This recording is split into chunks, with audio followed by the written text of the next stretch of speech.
I was on a flight down from New York yesterday, and Sue Bird was on the flight, and there were a bunch of people, little girls, who had your jersey. In a night that carried the weight of history, momentum, and the piercing intensity of a sellout crowd, the Indiana Fever clawed their way to an 81-76 win over the Atlanta Dream on Thursday night, a rematch that came just 2 days after a heart-wrenching 91-90 loss to the very same Atlanta squad.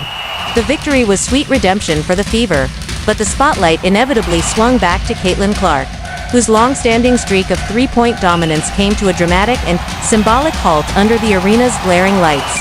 Clark, known for her transcendent deep-range shooting, went 0 for 5 from beyond the arc, ending a nearly 3-year streak of games with at least one made three-pointer. 140 consecutive appearances when counting both her prolific college career at Iowa and her transition to the WNBA. The last time she was held scoreless from three was January 13, 2022, in her sophomore season at Iowa, when she struggled against Purdue's relentless defense and went 0 for 6. That moment in 2022 had faded into distant memory until now. Thursday night's game was more than just another contest on the Fever's schedule. It was a barometer for the team's resilience, a collision of star talent, and a showcase of what happens when pressure, fatigue, and the sheer gravity of expectation catch up to even the most gifted players. Clark's performance was filled with grit but devoid of her usual firepower, finishing with 11 points, while also grappling with foul trouble that limited her presence during key stretches of the game. She, along with fellow cornerstone Aaliyah Boston, had to retreat to the bench early in the third quarter after both picked up their fourth fouls. An inflection point that could have spelled disaster for the Fever had it not been for the heroic efforts of veteran forward Natasha Howard, who rose to the occasion with an authoritative 26-point performance. Howard's scoring was not only timely but essential, a steady drumbeat of layups, mid-range finishes, and free throws that kept the Fever afloat while their young stars watched from the sideline, simmering with frustration. The storyline of Clark's shooting slump isn't just about numbers, it's about narrative. The league's most hyped rookie, with camera crews following her every step and attendance records soaring thanks to her celebrity, found herself momentarily mortal. Her attempts were clean, her form as picture-perfect as ever, but the ball simply refused to fall. The rims were unkind, Atlanta's perimeter defense was committed and physical, and Clark seemed to carry the weight of her streak with every release. Each missed three-pointer brought the tension up another notch, not just in the building but across the league, on social media, in press boxes, and among Fever fans who had come to expect magic every night. But basketball, at its core, is a game of rhythm and response. And what made Thursday's win particularly poetic was that the team didn't fold when its brightest light dimmed. Instead, the supporting cast rose, led by Howard, who attacked the Dream's defense with tenacity. The Dream, to their credit, didn't make it easy. Cheyenne Parker-Tooze and Rhyne Howard were relentless, keeping Atlanta within striking distance for the entire 40 minutes. Their team executed strong switches on defense and ran smart offensive sets, attempting to force Clark into traps and isolate Boston into uncomfortable matchups, but the Fever, showing newfound poise, answered each surge with maturity and poise uncommon for a roster built around such young stars. Clark's 11 points didn't define her night. Her vision in passing, her effort on defense, and her emotional resilience after every missed shot revealed a different side of her game, one that goes deeper than highlight reels. She finished with 5 assists and 3 rebounds, and though the box score won't show it, her floor spacing and gravity pulled defenders out of position and gave players like Howard and Erica Wheeler room to operate. Clark's mere presence on the court continues to bend defenses, even when her shots don't fall. And as she sat with Boston on the bench in foul trouble, it was Wheeler who steadied the backcourt, providing veteran leadership that the young Fever team has leaned on in tough moments. Boston, for her part, was visibly frustrated. The reigning Rookie of the Year had been looking to reassert herself following a stretch of inconsistent offensive production. Her early foul troublesome, of which she appeared to disagree with her rhythm, but her brief bursts on the floor still helped anchor Indiana's interior defense. It's worth remembering just how far this Indiana Fever team has come in such a short time. Last season, they were a team in disarray, struggling to find an identity, finishing near the bottom of the standings, and lacking a foundational superstar. The arrival of Caitlin Clark changed all of that, not just on the court, but culturally. Clark has become a movement, a reason for the WNBA to trend daily, and the Fever have found themselves at the heart of that storm. Ticket sales have exploded. Television. Ratings have broken records, and crowds like Thursday's sellout have become the new norm. But with that spotlight comes immense pressure. And nights like this, when the magic runs out, test the mettle of a player and a team more than any highlight, dunk, or logo. 3. Clark's reaction to the end of her streak was telling. There was no outward panic, no sulking or dramatics. She acknowledged the moment, showed frustration, but returned to the floor with the same intensity. Still directing traffic, still fighting through screens, still trying to will her team to victory. That's leadership, and it's part of the evolution from college phenom to professional star. And in that transformation, there will be nights like this, gritty, unglamorous, but defining. From a broader league perspective, Clark's off night is also a reminder that the WNBA is no playground. The defenders are faster, the rotations are sharper, and the physicality is constant. What worked in college doesn't always translate perfectly, and Clark, like all rookies before her, is learning how to adapt. Her shot selection remains bold, often pulling up several feet behind the arc, but opposing defenses are now treating her like the top offensive threat she is. Atlanta's guards were physical with her at every turn, bumping her off cuts, body her at the top of screens, and rotating hard on every catch. Despite it all, Clark kept coming, never backing down from the physicality, even when the calls didn't go her way. And therein lies the heart of this young Fever squad. Resilience. Boston's leadership, even from the bench, was palpable. Her bond with Clark is still developing, but it's rooted in mutual respect and shared pressure.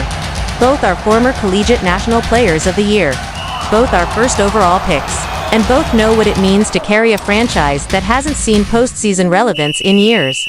Natasha Howard's performance was the X factor Indiana needed. Her ability to operate in the mid-post, finish through contact, and hit timely free throws gave the Fever the margin they desperately needed in the fourth quarter. She's been in the league long enough to know how to take over when the game demands it, and Thursday night was her canvas. Her 26 points weren't flashy, they were earned, every one of them. Each possession where she got to the rim or hit a putback energized the team and kept the dream from taking control.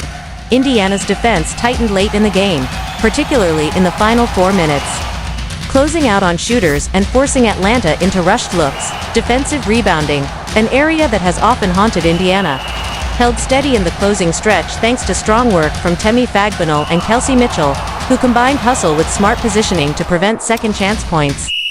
Mitchell, too, chipped in with critical buckets when the offense stagnated, reminding everyone that this team has weapons beyond its star rookies. The game had a playoff feel. The crowd was loud, the pace was frenetic, and every possession seemed to hang in the balance. It wasn't just another regular season game. It felt like a statement. For Indiana, the win improved their confidence after a frustrating skid, and it reaffirmed that this team, though young, is learning how to close games. For Atlanta, the loss stung, but it also showed how close they are to being a top-tier team, if they can finish strong.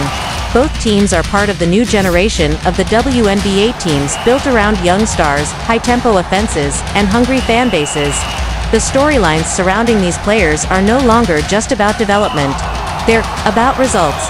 And for Caitlin Clark, the night served as a bitter but necessary chapter in her ongoing transition from college icon to professional leader.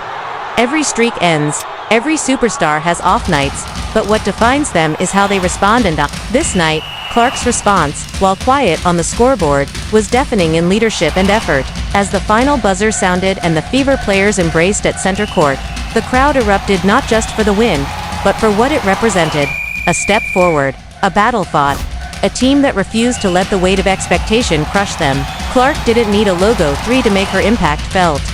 She only needed to show up, play through adversity, and lead her team, even when the spotlight momentarily burned too bright. For fans watching across the country, this game will be remembered not as the night the streak ended, but as the night the Indiana Fever proved they could win even when their brightest star struggled. That, perhaps, is the true beginning of something special, and as Clark continues to adjust, evolve, and find her rhythm, the league would be wise to note that even her quiet nights are louder than most.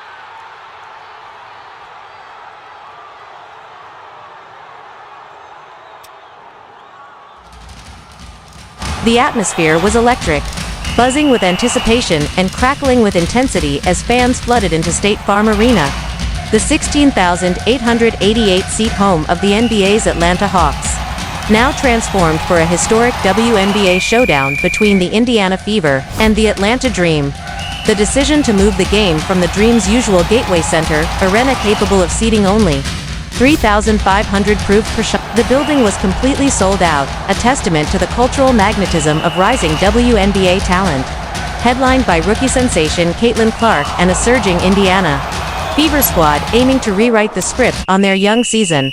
But while the headlines often orbit around Clark, the game that unfolded was a masterclass in team basketball, resilience, and timely execution.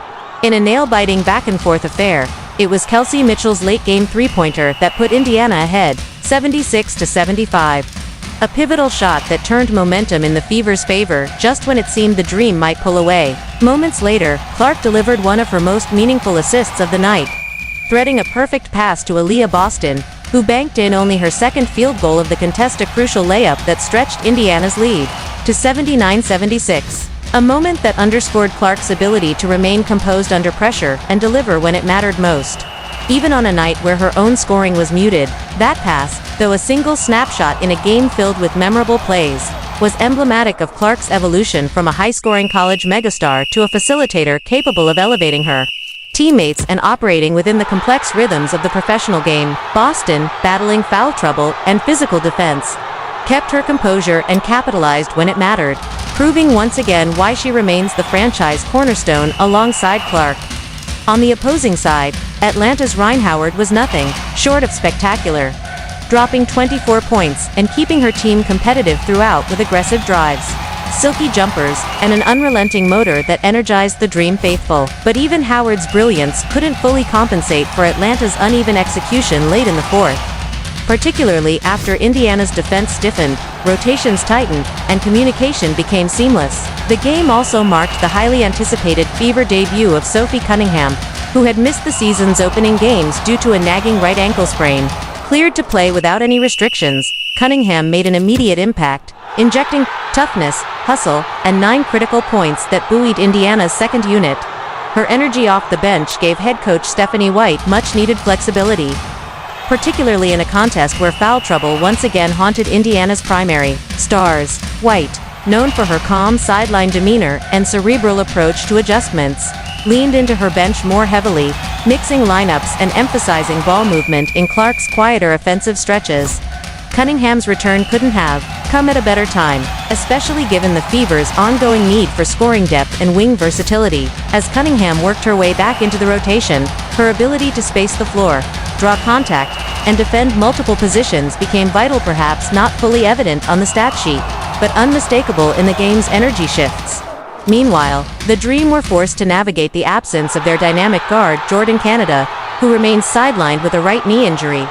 The team announced just before tip-off that Canada is expected to resume basketball activities in the coming weeks, a positive sign for Atlanta's playoff hopes, but a difficult void to fill in the present. Canada's pace, perimeter defense, and playmaking were sorely missed in a matchup that demanded veteran poise and execution in the closing minutes. In her absence, Atlanta rotated secondary ball handlers and leaned heavily on Howard's shot creation, but Indiana's defense adjusted accordingly, denying clean looks and forcing contested shots down the stretch. The Fever's defensive stands in the final 90 seconds, rotations, switches, communications showed a maturity and hunger that had been lacking in previous seasons, signaling a team that's no longer content to be defined by growing pains or moral victories. Away from the hardwood, Clark's connection to Indiana extended beyond the Fever. Before the game, she shared with reporters her excitement over the Indiana Pacers' playoff run, revealing she had taken a video of herself reacting in real time to Tyrese Halliburton's dramatic jumper that sent Game 1 of the Eastern Conference Finals against the New York Knicks into overtime, a game that the Pacers eventually won in a thrilling 138-135 showdown. Clark's animated reaction video quickly made its rounds online, a moment of viral joy that reminded fans of her deeply embedded love for the game, not just as a player, but as a student and passionate observer. Her public support for the Pacers and their all-star guard Halliburton, who shares the same Gainbridge Fieldhouse stage she now calls home, further solidified her connection to the Indiana sports ecosystem, one where professional basketball is surging with renewed energy. These cross-league interactions, whether it's social media exchanges, mutual game attendance, or shared fan bases, are helping grow both the NBA and WNBA in Indiana market, historically starved for consistent success since the Reggie Miller days on the men's side and the Tamika Catchings era on the women's. Clark's visibility, personality, and willingness to publicly support her basketball peers has been instrumental in cultivating a new, broader fandom that stretches beyond traditional gender or league boundaries. Her off-court charisma is as vital as her on-court brilliance in growing the WNBA's popularity, especially among younger fans and sports enthusiasts who are new to the women's game. The crowd in Atlanta reflected that shift.